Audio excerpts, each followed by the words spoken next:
What is going on, guys? Nivoleth here, and welcome back to another Battlefront 2 video. If you like this video, be sure to leave a like and subscribe to the channel for more just like this one. Recently, I went back and looked at some of my old videos from a couple of years ago, and I came across one that I did during the Battlefront 2 beta. This video was ranking the trooper classes from worst to best, judging by how good they were in the beta, and it was actually really interesting to see how much things have changed since that point. To this day, that is my most viewed Battlefront 2 video, so I figured I would give the classes another ranking since things are so much different now. This list is entirely my own opinion, and it certainly isn't a definitive list. My personal preferences change pretty often, as I'm sure is the case with a lot of people who play the game. I have all my classes over level 100, so I've had a decent amount of time with each one. I feel like I have enough information from my time with each class to make one of these ranking videos. This list will go from worst to best, so let's hop right in. Coming in at number 4 is likely going to be a pretty controversial one. I believe that the Specialist class is the worst in the game at the moment. To be entirely fair, the Specialist class is still very solid, and in the right hands, it can be one of the most deadly things on the battlefront. Their abilities are solid, with the Infiltration being the primary ability for the class. The 3-round burst A280 CFE is an awesome multi-purpose weapon that can be effective from short, medium, and long range. It's basically an assault rifle and sniper rifle hybrid. The MT-242 is another weapon for this class that is absolutely lethal, as its one-shot kill headshot power can stop any enemy trooper in their tracks. I'm personally not very great with the Specialist, and it's my lowest ranked class. I also feel like it has the most limitations and the least amount of upside compared to the other classes, which is why it's in last place. Coming in at the number 3 spot is the Assault class. It was really hard for me not to put this one in my top 2 because the Assault class is actually my personal favorite to play in the entire game. I like to play with a more aggressive style, rushing into combat and getting into the thick of battle. The Assault class is perfect for that. It has 3 really solid weapons, with the A280, the CR2, and the EL-16 HFE, otherwise known as the El Jefe. The other weapons in the class are serviceable, but feel pretty underpowered in comparison.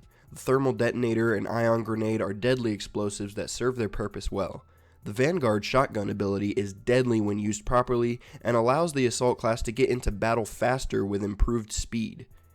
The health regen ability is extremely useful if you need a quick heal in combat situations as well. The class is very well rounded and it's useful in almost any situation. It was very hard to put it at number 3. At number 2, we have the Heavy class. I have hated this class since the beta, and I still kind of stand by that sentiment, although it's grown on me a little bit. The only issue is that it's extremely powerful in the current state of the game. All of the weapons for this class are pretty good, but the new T-21 is arguably the best weapon in the entire game.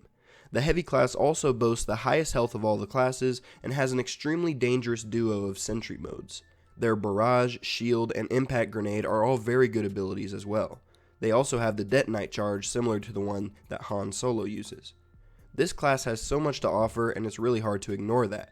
Because of this, the Heavy class is the second best in the game right now in my mind. Finally, at number 1, we have the Officer class. I'm sure most people saw this coming, as the Officer is definitely the most used class in the entire game and has been the most powerful class in the game for a while now. The simple fact is that the Officer gains battle points at a substantially higher rate than anyone else. This allows for players to get to the heroes, reinforcements, and everything else faster than the other classes. This doesn't mean that you can't get the hero first with the other classes, but playing Officer raises your chances a ton. Their battle command ability is basically free battle points. The SE-44C is another gun that could be considered one of the best in the game, as it melts enemies pretty quickly, even after being nerfed.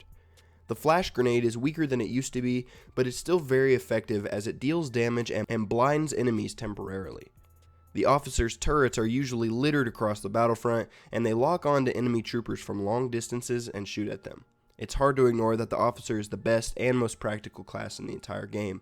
Well, there you go, guys. There's my ranking for the 4 trooper classes in Battlefront 2. I plan on doing a ranking video for the heroes, villains, and reinforcements in the future, so if you like this one, be sure to look out for those as well. Let me know your rankings in the comments below. Thank you so much for watching, and may the Force be with you.